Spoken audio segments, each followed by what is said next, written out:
Guys, ಇವತ್ತಿನ vlog start ಆಗ್ತಾ ಇರೋದು ಬೆಂಡೆಕಾಯಿ ಸಾಂಬಾರಿಂದ. ಸೊ ಫಸ್ಟಿಗೆ ನಾವು ಬಾಣಲಿ ಇಟ್ಟಿದ್ದೀವಿ. ಬಾಣಲಿಲಿಟ್ಟು ಹಸಿ ಬೆಂಡೆಕಾಯಿನೆಲ್ಲ ಕಟ್ ಮಾಡಿ ಹಾಕಿದ್ದೀವಿ. ಸೊ ಇದನ್ನು ಇವಾಗ ಫ್ರೈ ಮಾಡಬೇಕು. ಅಂದರೆ ಅದರಲ್ಲಿ ಸ್ವಲ್ಪ ಆಯಿಲಿ ಥರ ಇರುತ್ತೆ. ಅದನ್ನೆಲ್ಲ ನೀಟಾಗಿ ಫ್ರೈ ಮಾಡಬೇಕು ಒಂದು 10 ಮಿನಿಟ್ಸ್.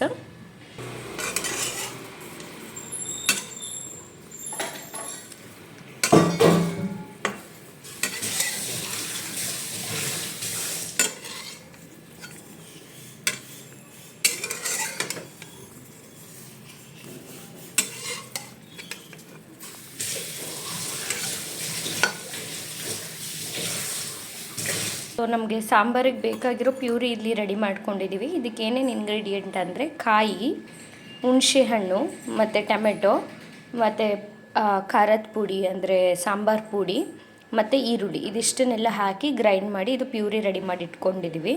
ಸೊ ಇವಾಗ ಸಪ್ರೇಟ್ ಬಾಣಲಿ ಇಟ್ಕೊಂಡು ಇವಾಗ ಇದಕ್ಕೆ ಎಣ್ಣೆ ಹಾಕ್ಕೋಬೇಕು. ಎಣ್ಣೆ ಹಾಕಿ ಸ್ವಲ್ಪ ಇದಕ್ಕೆ ಈರುಳ್ಳಿ, ನಿಮಗೆ ಸಾಂಬಾರಿಗೆ ಎಷ್ಟು ಬೇಕಂದರೆ ಅಷ್ಟು ಹಾಕ್ಕೊಬೇಕು. ನಿಮ್ಮ ಕ್ವಾಂಟಿಟಿ ಎಷ್ಟು ಮಾಡ್ತೀರಾ ಅದ್ರ ಮೇಲೆ ಡಿಪೆಂಡ್ಸ್ ಇರುತ್ತೆ. ಇವಾಗ ನಮ್ಮ ಮನೇಲಿ 3 ಜನಕ್ಕೆ ಮಾಡ್ತಾ ಇರೋದು. ಸೊ ಇವಾಗ ಕಾದಿರೋ ಎಣ್ಣೆಗೆ ಈರುಳ್ಳಿ ಹಾಕಬೇಕು. ನಾವು ದೊಡ್ಡಕ್ಕೆ ಕಟ್ ಮಾಡಿದ್ದೀವಿ, ಏಕೆಂತಂದರೆ ಅದು ಬೆಂದಾದ್ಮೇಲೆ ಎಲ್ಲ ಪೂರ ಸಣ್ಣಕ್ಕಾಗುತ್ತೆ. ಸೊ ಇವಾಗ ಇದನ್ನು ಉರಿಬೇಕು.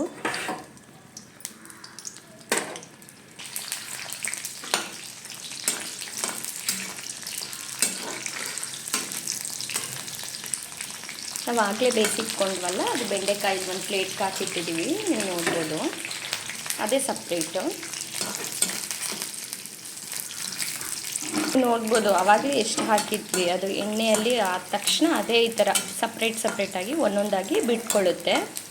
ಸೊ ಇವಾಗ ಇದು ಸ್ವಲ್ಪ ಹುರಿದಾದ್ಮೇಲೆ ಇದಕ್ಕೆ ಇವಾಗ ಬೆಂಡೆಕಾಯಿನ ಆ್ಯಡ್ ಮಾಡ್ಕೊಬೇಕು.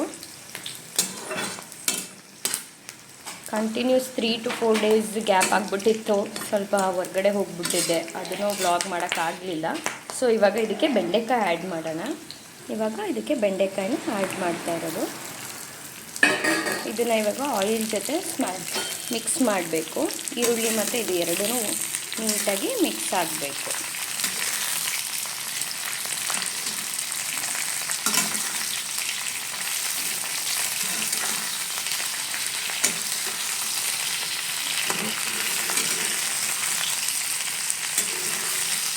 ಈ ಥರ ನೀಟಾಗಿ ಎಲ್ಲ ಪೂರ ಆಯಿಲ್ನ ಆಕ್ಯುಪೈ ಮಾಡಬೇಕದು.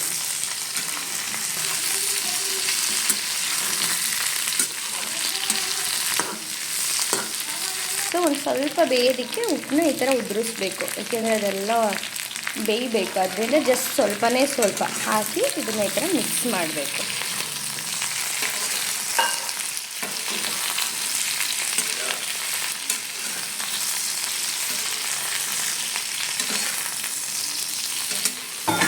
ಈಗೇನು ಪ್ಯೂರಿ ತೋರಿಸಿದ್ದೆ, ಇದು ಗಟ್ಟಿ ಏನಿದೆ ಅದನ್ನು ಇದಕ್ಕೆ ಆ್ಯಡ್ ಮಾಡ್ಕೊಬೇಕು.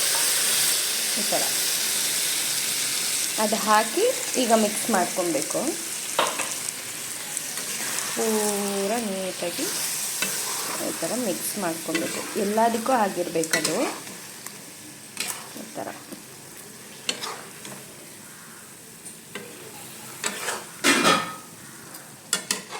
ಒಂದು 2 ಮಿನಿಟ್ಸ್ ಇದನ್ನು ಹೀಗೆ ಬೇಯಕ್ಕೆ ಬಿಡಬೇಕು.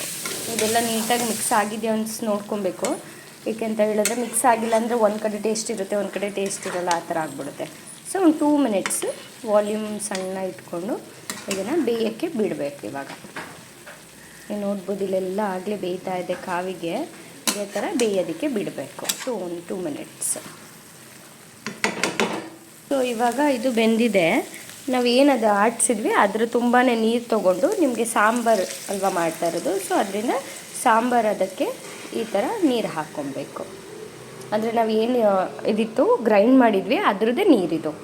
ಸೊ ಇವಾಗ ಇದನ್ನು ನೀಟಾಗಿ ಮಿಕ್ಸ್ ಮಾಡಬೇಕು, ಏಕೆಂದರೆ ಗಟ್ಟಿ ಪ್ಯೂರಿ ಇತ್ತಲ್ವ ಅದೆಲ್ಲ ತೆಳುವಾಗಬೇಕು, ಸಾಂಬಾರು ಥರ ಬರಬೇಕು ಅಂತ ಹೇಳಿ. ಇವಾಗ ಇದನ್ನು ನೀಟಾಗಿ ಈ ಥರ ಮಿಕ್ಸ್ ಮಾಡಬೇಕು.